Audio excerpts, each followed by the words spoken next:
This is more than the usual morning drill in a school in the Indian state of Haryana. It is the first line of defense in India's total sanitation campaign. Today's visitor is Praveen Kumar, a district official and sanitation motivator who commands the crowd. His topic, open defecation. Children, when we go out in the open for defecation, then the virus and bacteria are brought back to us by flies. It is horrible. We eat those bacteria that flies leave on the food. When we defecate in the open, then flies sit on it. One fly has 6 legs and it will lift the weight of 1 milligram. So with 6 legs, 6 milligram. Praveen Kumar shares shocking facts. He startles and embarrasses. And the students quickly realize open defecation is nothing you would want to be associated with. Okay, clap your hands for the student. By defecating in the open, a lot of diseases are spread and people have to fight these diseases, which are not easily curable. When we use toilets, such diseases are not spread, and we will improve our lives. Spreading the news on better hygiene among the youngest generation means seeding better practice for the future. The children's job is to be leaders. If the children are convinced about hygiene, and if the children accept the new cleanliness habits and tell all the villagers to accept them, then the entire village can adopt these cleanliness practices very quickly. Open defecation was a common practice in the Kurukshetra district until only a few years ago. Deputy Commissioner Sumedha Kataria, who has helped to shape the sanitation campaign, remembers. Until 2008, when we started this total cleanliness drive, only 40% of houses had toilets. 60% of the people were going out in the open.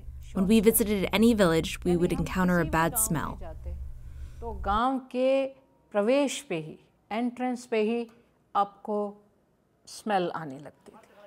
The total sanitation campaign in Haryana, it has been labeled as nothing less than a toilet revolution. Its recipe for success: convince with arguments, create a healthy environment, and reward with pride and honor. We linked the use of toilets with the issue of health. And another thing is that we made it an issue of honor for women. We told them that going out in the open for defecation was shameful because they could be seen. Nowadays, in the bigger villages, there are no farms nearby. There is no place to go and hide because there are too many people living in the surroundings. There is no place for women to go.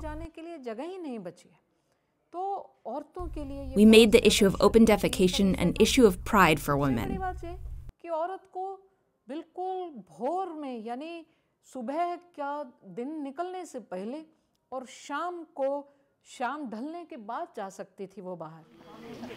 This strategy works. Part of the sanitation drive is the No Toilet, No Bride campaign, suggesting that toilets represent a minimum standard of living a groom needs to provide.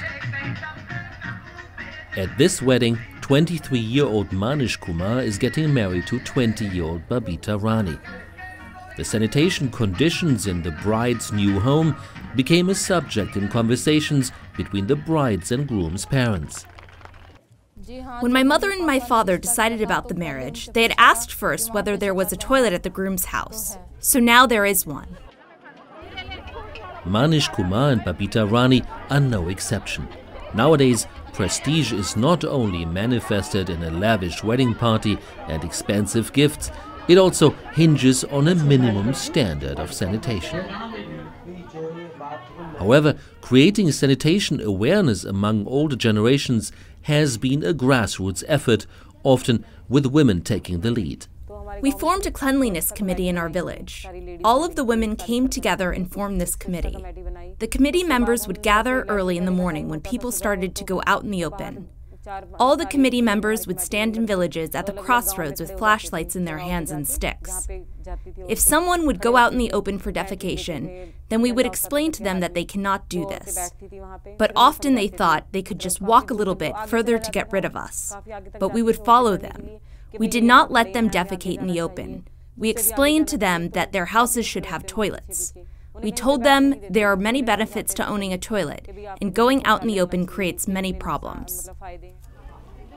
The practice of confronting people with open defecation and shaming them on the spot, among experts known as triggering, is a task for Praveen Kumar, who quickly comes to the point. Good morning. Who did this? Of course, nobody admits. What follows is a lesson in hygiene, on feces in the food chain, and on dignity in modern times. And your village has a temple, right? You worship God, that is a good thing. So the village is keenly observing the religious traditions. But if you really think about it, flies go inside the temple too, and they will sit on the food offerings as well. They will carry with them the excrements and leave them on the feet of the gods. On Sunday, you bring buttermilk and sweets, and the flies will sit on those too. That will mean that you offered sweets to God which contained excrements.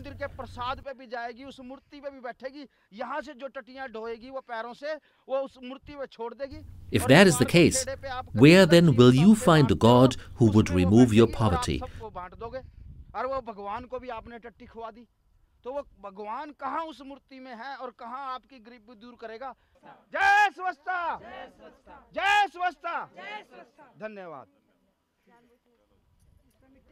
We made these references to religious matters to change people's behavior. When we told them that their food offerings in temples are unclean because flies are everywhere, they realized that it was not pious anymore. It helped to put villages on track towards cleanliness.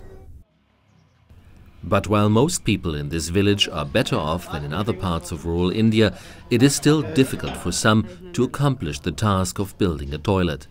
For this woman and her sick husband, the effort to install a toilet is hard to accomplish. This village council is trying to address such issues by building public toilets. It will also help in accommodating day laborers that come to this village and need access to toilets.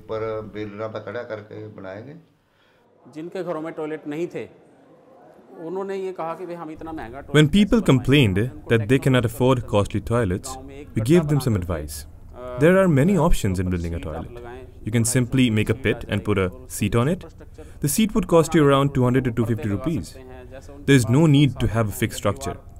People can put up curtains or anything else that they have. They could also just make use of an existing wall and a piece of cloth. That is a good way to deal with their embarrassment and shame.